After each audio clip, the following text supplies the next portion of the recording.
আমি শুধু ছোট্ট একটা উদাহরণ দিলাম। অনেকে আশহাদু আন্না মুহাম্মাদুর রাসূলুল্লাহ বলে কি করে,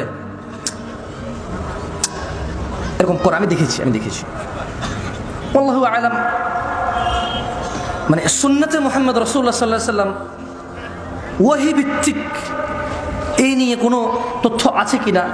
আমার এমনিতে জ্ঞান কম, আমি জানি না, যেহেতু আমার পড়াশোনা কম, জ্ঞান কম, পড়াশোনা কম, হয়তো আমি ওটুক পর্যন্ত পৌঁছাইতে পারিনি।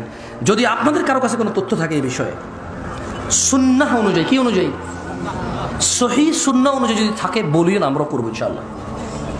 আমরা কেন ছেড়ে দেবো? দাড়ি রাখছি, মানুষ দাড়ি ফেলে দেয় স্মার্ট হওয়ার জন্য, সুন্দরী বউ পাওয়ার জন্য, চাকরি বাকরি করার জন্য, ভালো সুন্দর নিজের পরিবেশন করার জন্য।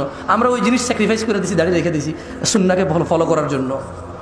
তার আশহাদু আন্না মুহাম্মাদুর রাসূলুল্লাহ বলে চুমা খেতে অসুবিধা কোথায়? যদি এতে কোনো নেকি থাকে কোরআন সুন্নাহ থেকে, অসুবিধা কোথায় ভাই? কোনো অসুবিধা আছে? আমরা করবো ইনশাআল্লাহ। আমি আবার বলি, মনে কষ্ট নিয়েন না, খারাপ কিছু বলি নাই, বলেছি সহিহ সুন্নাহ অনুযায়ী হাদিস দিয়ে সাব্যস্ত এর কোনো বেনিফিট। যেমন ধরেন হাদিসে আছে কেউ যদি সুবহানাল্লাহ বলে আসমান আর জমিনের খালি জায়গা পূর্ণ হয়ে যায়, এরকম কোনো বেনিফিট যদি এর থাকে বলিয়েন, আমরা মানবো, সমস্যা কোথায় ইনশাআল্লাহ।